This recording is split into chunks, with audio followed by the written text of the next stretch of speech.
নমস্কার বন্ধুরা, আজকে দেখো কই মাছ রান্না করব।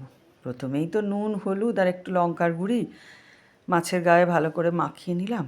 নিয়ে মাছগুলোকে বেশ ভালো করে ভেজে নিলাম।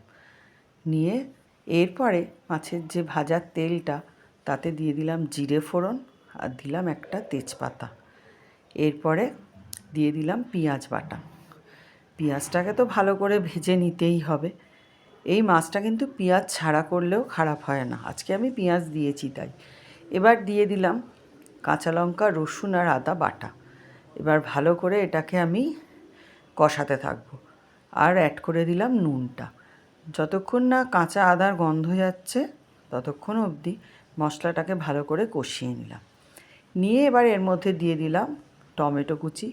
টমেটো কুচিটাকেও ভালো করে কষাতে হবে, টমেটোর কাঁচা গন্ধটা না যাওয়া অবধি। তারপরে এর মধ্যে আমি দিয়ে দিলাম হলুদ আর জিরে, যেটা গুঁড়ো কিন্তু আমি জলে গুলে রেখেছিলাম। আর দিলাম একটু কাশ্মীরি লঙ্কার গুঁড়ো, কারণ আমার আদার সাথে পরিমাণ মতো কাঁচা লঙ্কা আমি বাটা দিয়েছি। এইবার দেখো ভালো করে এটা কষাতে হবে।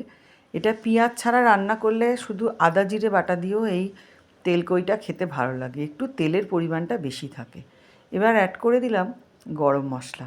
গরম মশলাটা দিয়েও আবার একটুখানি হালকা করে কষিয়ে নিলাম। নিয়ে এবার আমি অ্যাড করব জল।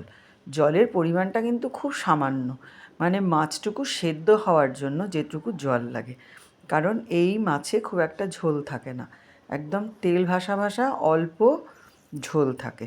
এই দেখো আমার মাছ একদম রেডি হয়ে গেছে, আমি এবার নামিয়ে দিলাম।